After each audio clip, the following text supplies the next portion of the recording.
Well, back to pizza. Here's our recipe again, in case we forgot. What if we have 4 crusts, 10 cups of cheese, and 15 ounces of tomato sauce? How many pizzas can we make? Quick, tell me. 3. Yeah, you've been watching this slide for a while. It's sitting there while I was messing around. 3. How do we do that? Measure off the limiting factor. We have to find the limiting reactant, the limiting ingredient. And the way we do that is we think about, well, 4 crusts, I could make 4 pizzas because I'll get 1 pizza from each. And 10 cups of cheese, well, we already did that one. 5 pizzas, 15 ounces of sauce. I need 5 for each, so 15 divided by 5 is 3. That's only going to make 3 pizzas. So we can do stuff like that in our heads when we're talking about pizza, but we need to be able to write it down. So 4 crusts times 1 pizza per 1 crust. I'm going to get shortcuts here. 4 pizzas. 10 cups cheese times 1 pizza per 2 cups of cheese. I guess I shouldn't have used C for crust. 10 pizzas. 15 ounces of sauce times 1 pizza per 15. Did I do something wrong? Oh yeah, I did. 5 pizzas. Just seeing if you're paying attention. Today's your Monday? Oh no, you had Monday yesterday. I had a Monday yesterday. I'm doing a double. I'm pulling a double Monday. Why would you do that to yourself? I don't know. If you only knew all the other stuff that goes on in my life, you'd be amazed I can speak in complete sentences. So we could get 4 pizzas by using up all the crusts, 5 pizzas by using up all the cheese, 3 pizzas by using up all the sauce. Why can't we make 5 pizzas? Because we're going to run out of stuff. When you run out of crusts, when you run out of sauce, you have to stop making pizzas. Make cheesy bread. You might be able to make cheesy bread, but that's not a pizza, right? You might be able to make something else. And this is a common scenario when we're cooking. It's very unusual to have just the right number of everything, right? If you're going to make a cake, you use a cake mix. So you only have the 1 cake mix. You've got plenty of water from the faucet. You've probably got a big jug of oil, and chances are you've got more than the needed 2 eggs. But you can only make 1 cake because you only have the 1 box of cake mix. And this happens in chemical reactions as well. It's really unusual to have just enough of everything. So here it is in pictures. So 4 crusts make 4 pizzas. 10 cups of cheese make 5, and 15 ounces of sauce makes 3 pizzas. So this is called the limiting ingredient or the limiting reactant because it limits how much we can make. The actual amount of product is the smallest number.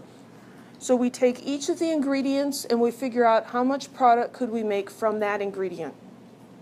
And then you choose the smallest, and that's how much you can make. You do not add them together.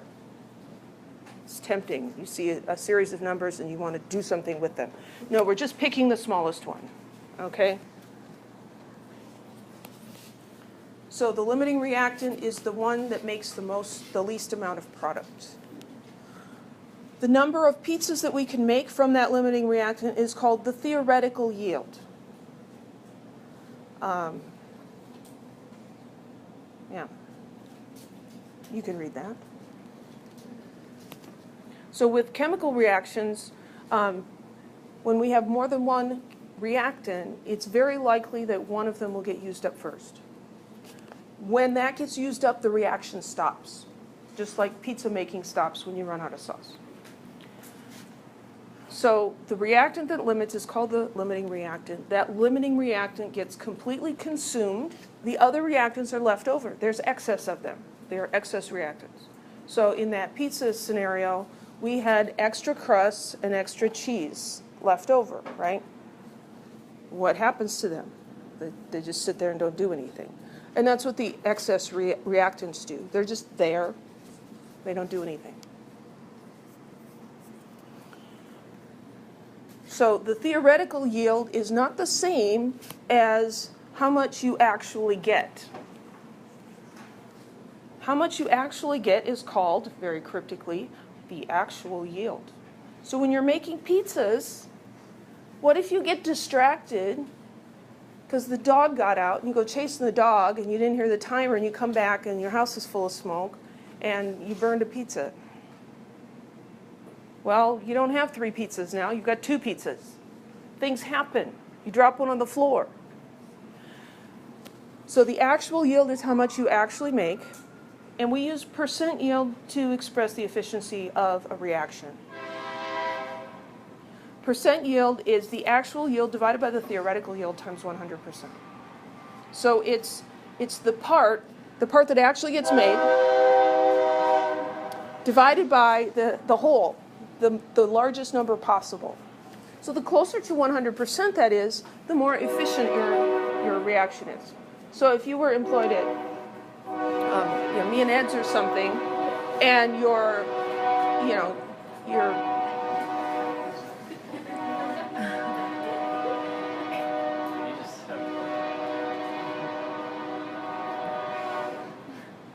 that engineer has some issues. If your percent yield is like 50% and you're working at Me and Ed's, you're probably not going to have a job much longer, right? Because they're like, dude, you're screwing up half the pizzas you're trying to make. It's because it's one for me, one for the pizza. Yeah, something like that. So you want to get your percent yield up higher, right? If you're doing a chemical process in industry, you want your percent yield to be as high as possible. It's not always possible. In fact, it's rarely possible to get 100%, but closer is better. So this slide just summarizes those different terms. Nice one to refer to. I'm not going to read it. So let's apply these ideas to chemical reactions. So back in chapter 3, we talked about the combustion of methane. So the CH4, this molecule, reacts with 2 oxygen molecules to make a CO2 molecule and 2 water molecules. So one of these reacts with 2 of those. If you don't have 2 of those, no reaction occurs. You have to have the right parts, just like with the pizza. Well, what if we had 5 molecules of methane and 8 molecules of oxygen? Which one of those is going to run out first? It is oxygen, but let's play along. So here we have our 5 methane molecules. We get 1 CO2 for each methane. So we would get 5 CO2 molecules if we had plenty of oxygen. If we look at the oxygen, we have 8 oxygen molecules, but we need 2 of those. So we get 1 CO2 for every 2 molecules of oxygen. We could make 4 molecules of CO2. 4 molecules of CO2 is less than 5. This is the smaller number. So just like with the pizzas, this is how much we can actually make. That would be the theoretical yield. The oxygen is the limiting reactant. It's the one that runs out. Any questions?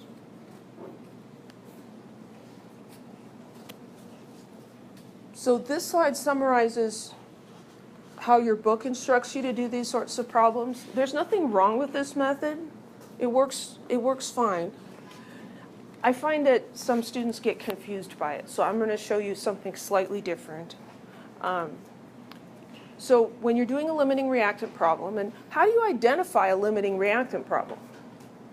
They're going to give you 2 starting masses, or if they're really mean, 3 or 4. They could give you a really complicated reaction, but usually it's just 2.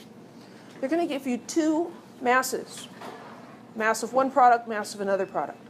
So convert mass of A to moles of A and moles of P, moles of product. Convert mass of B to moles of B to moles of product. Look at these numbers, see which one's smaller. Whichever one is smaller, you go on and convert to mass of product. So that's fine.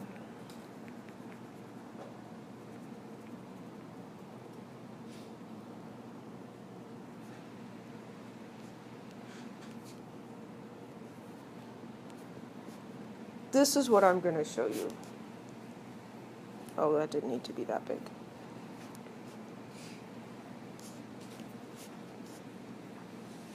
So I'm going to say, let's just go all the way. Grams to moles to moles to grams. We're going to get grams product with the other reactant, grams to moles to moles to grams, and then ask which is smaller.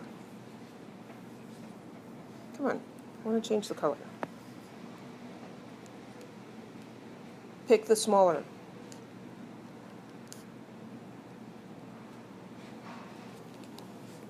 Okay, so that's the general strategy.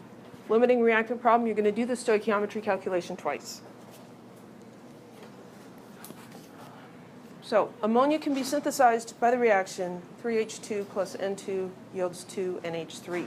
What's the theoretical yield of ammonia in kilograms that we can synthesize from 5.22 kilograms of hydrogen and 3.5 kilograms of N2? Okay, so let's put these numbers in here. 5.22 kilograms goes under hydrogen. And nitrogen is 31.5. And what are we trying to find? Ammonia. Question mark, kilograms. So what's different from a regular stoichiometry problem is we have a mass of each reactant. We have two masses, as is, we have to do two calculations. We'll get a lot of practice fast. So I like to do the first one first. So 5.22 kilograms of hydrogen. Okay, so this is like that other one where we're going kilograms and we're ending up with kilograms. So we did kilograms to grams to moles to moles to grams to kilograms, and it was tedious. And we saw that those conversion factors canceled out anyway, and so why did we even need to write all that stuff down? So this is what I'm going to show you. What I'm going to do is I am going to treat this kilo separately from the gram. Kilo is a prefix that multiplies something by 1,000. So what I'm going to do is I'm going to cancel grams of hydrogen, and I'm not going to cancel the kilo. I'm just going to let it sit there. So I'm going to go grams to moles to moles to grams. So I'm going to go moles of H2 per gram of H2. And now I'm going to cancel the grams, but I'm not canceling the kilo. That's still there.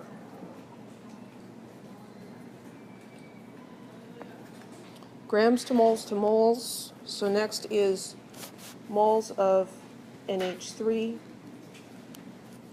and moles of H2 down there, and then to grams of NH3. And we've got moles of NH3 down here.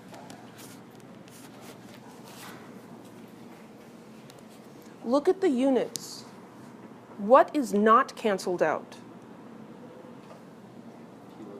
This kilo prefix, I didn't cancel that anywhere, and gram.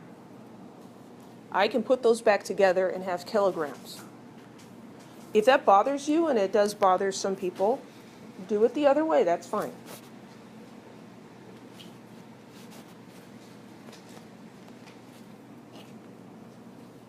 So I need a mole ratio. 3 goes in front of hydrogen, and 2 goes in front of ammonia. I need the molar mass of hydrogen, 2.016, that's just 2 times 1.008. And nitrogen, trihydride, ammonia, NH3, this is 17.043. So I've got 5.22 divided by 2.016 times 2 divided by 3 times 17.043 equals. How many sig figs should this have? 3.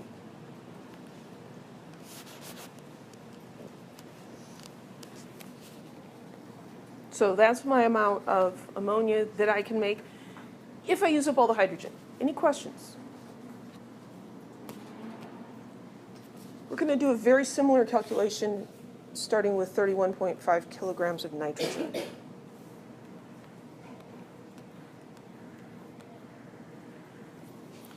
So 31.5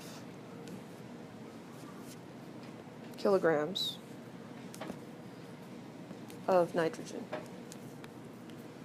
Grams to moles to moles to grams. So grams of nitrogen to moles of nitrogen. Since nitrogen is a diatomic atom, we still do 14.0067 times 2 to get Right. So just like with hydrogen here, it's a diatomic. When you have hydrogen as an element in a reaction, either as a product or a reactant, the formula is H2, and then the mass is 2 times the average atomic mass. So for moles of nitrogen, I'm going to go to moles of ammonia. That did not work well. Moles of nitrogen down here to cancel those guys. And then here, I'm going to get grams of ammonia per mole of ammonia.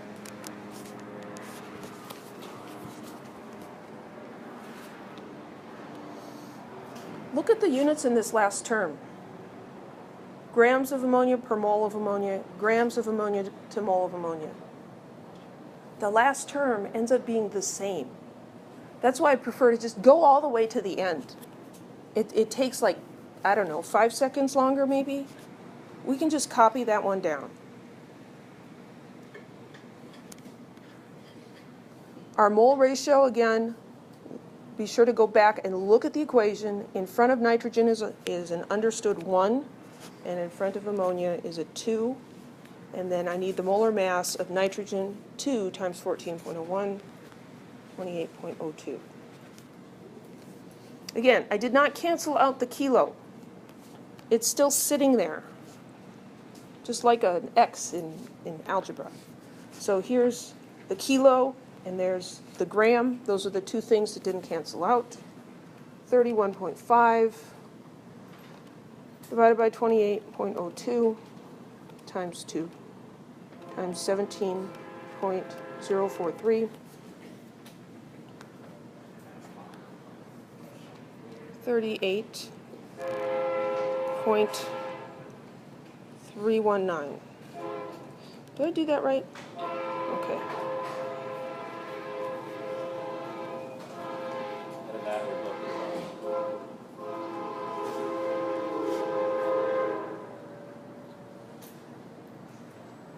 This must be the brother of the first guy or something.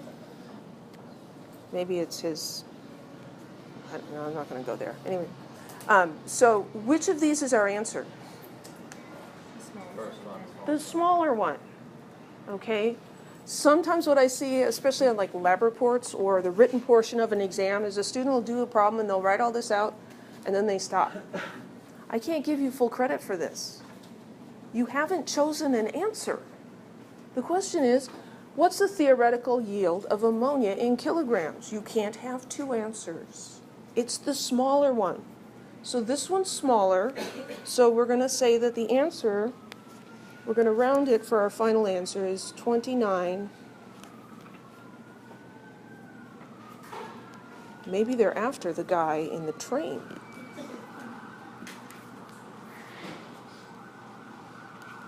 Just make up stories to go along with the sound effects in your life. Okay, so there's our answer. Any questions?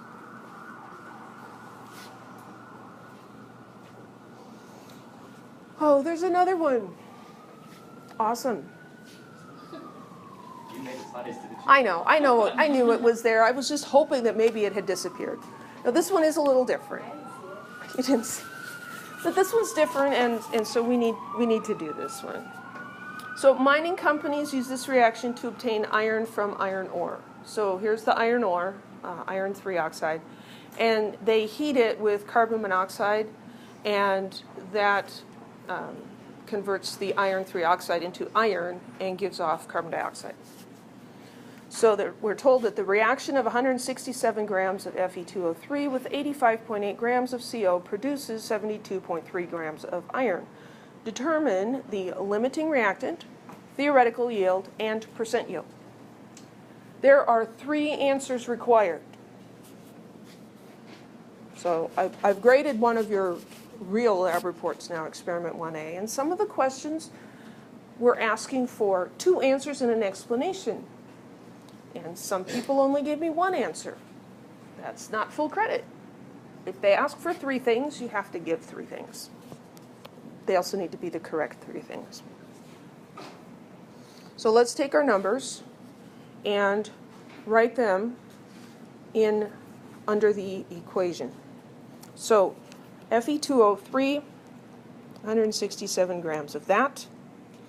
And then we've got carbon monoxide, 85.8 grams of that.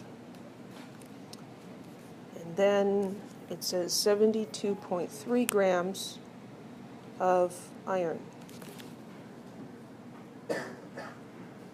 Well, this is different. Now we have 3 numbers. There's got to be a question mark somewhere. What is this? That's the actual yield.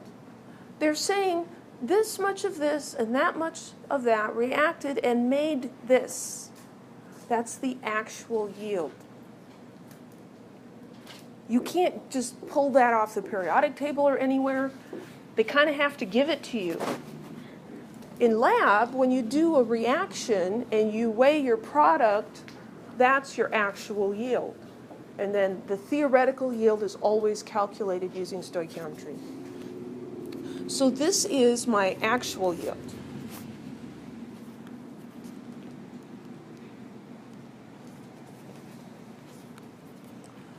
They want the limiting reactant.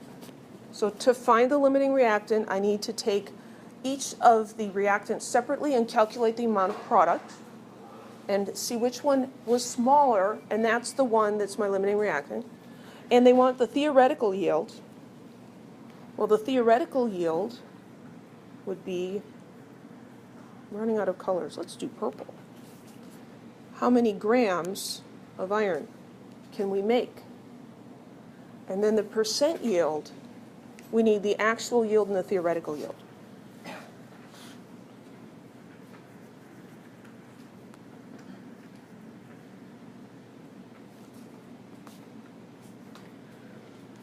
So percent yield, this requires an equation.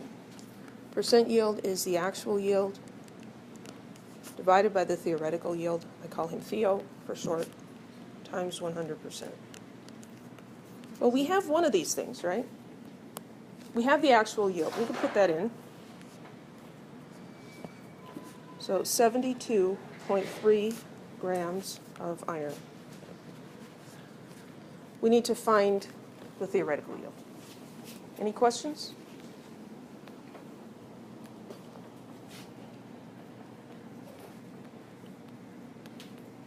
Grams to moles to moles to grams.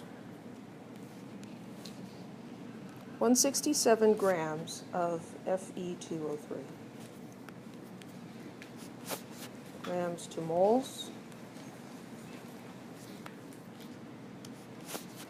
To moles of the product. There are 2 products, but we're only interested in the iron. So we're going to go to moles of iron. And then, bless you, grams of iron. Fill the units in.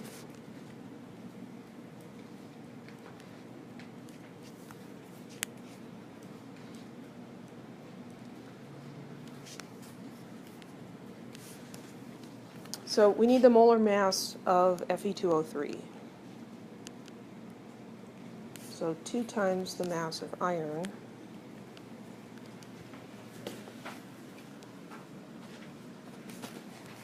and 3 times the mass of oxygen.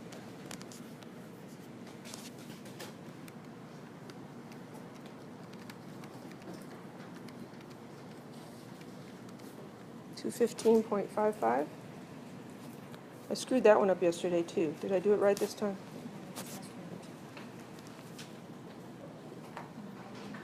No, I didn't. I did 2 times 55.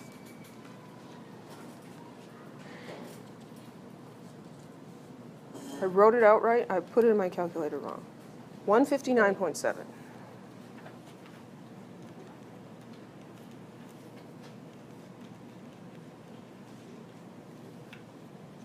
it?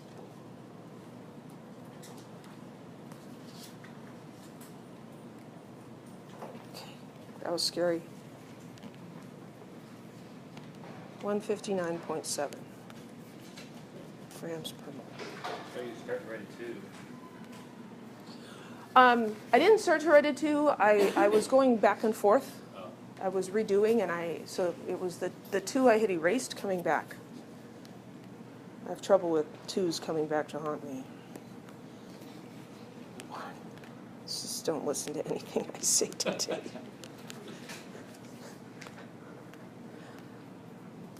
Mole to mole ratio. 1 mole of Fe2O3, 2 moles of iron. Molar mass of iron, it's a monatomic element, just the molar mass from the periodic table. So 167 divided by 159.7 times 2 times 55.85.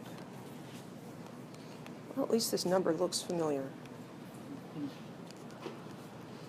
We need 3 sig figs. We'll just write 5, and that's grams of iron.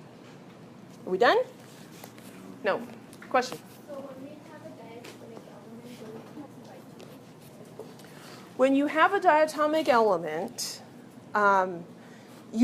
if it's an element by itself, then the formula will be with a 2 subscript. And to calculate the molar mass, you need to multiply by 2. We don't have any elements in this equation. There's oxygen in here, but it's with iron in a compound. So it's got a 3. And it could be just FeO, and he'd be fine with that. She would be fine with that because she's with someone. But you're not going to see O by itself. Okay?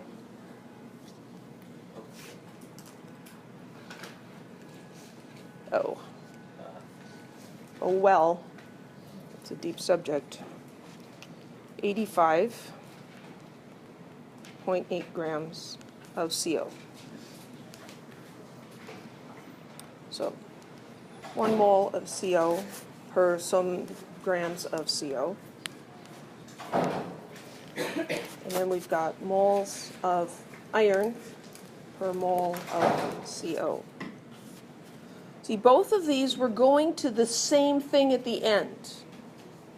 We don't want to get distracted and go off and find CO2.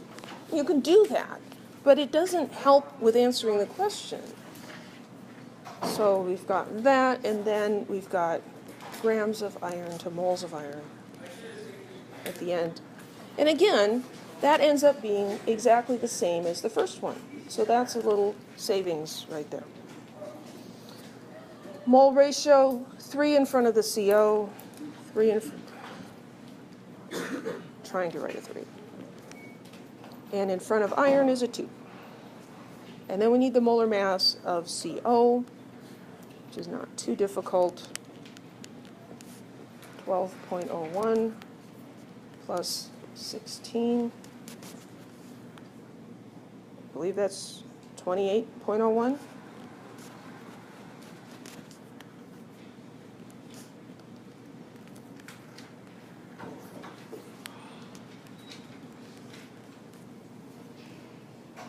So 85.8 divided by 28.01 times 2 divided by 3 times 55.85 equals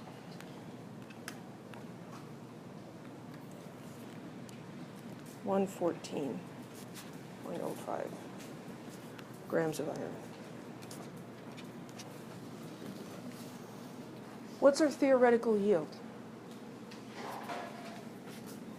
It's the smallest. We got 2 answers, we picked the smallest. So our theoretical yield is 114 grams of iron. TY, theoretical yield. Same with the limiting reactant. The limiting reactant, we get, after we've identified this as our theoretical yield, just run your finger back here and see what started that guy, CO. That's our limiting reactant. You can call him LR. So we've got TY and LR. Can you repeat that limiting reactant? Yeah, so we find our theoretical yield by taking the smaller of these two amounts of products. That's how much we can make.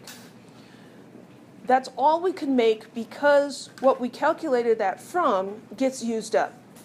And so if we go back and look at the reactant that started this calculation that gave us the smaller number, this is the one that gets used up. This one could make more. We have a little bit more. There's going to be some of this left over, but it can't react because there's no CO for it to react with. And this theoretical yield is what we need up here to calculate the percent yield. It's better to use the unrounded theoretical yield instead of rounding it up here. What color am I using? The wrong color. There we go. So 114.05 grams of iron. The units cancel out. This is times 100%. Don't forget the 100. 72.3 divided by 114.05 times 100.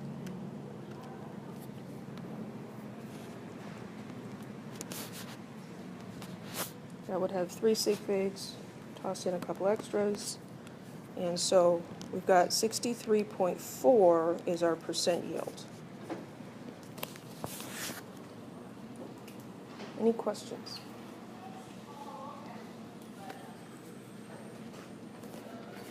You need to be able to write this stuff down or you're going to get lost, right? There's a lot of numbers there. I wouldn't recommend, coming back up to the top of your page, but your page is a little longer than mine, so just keep going. And sometimes, especially when you're first starting out, you may need to make little notes to yourself. So you look at the problem, you realize what it is, and then maybe just write some notes. Okay, calculate mass of product from this, calculate mass of product from that, pick the smaller one, and write stuff down, because sometimes when you get in the middle of calculating, you forget what you were trying to do. That happens on exams especially.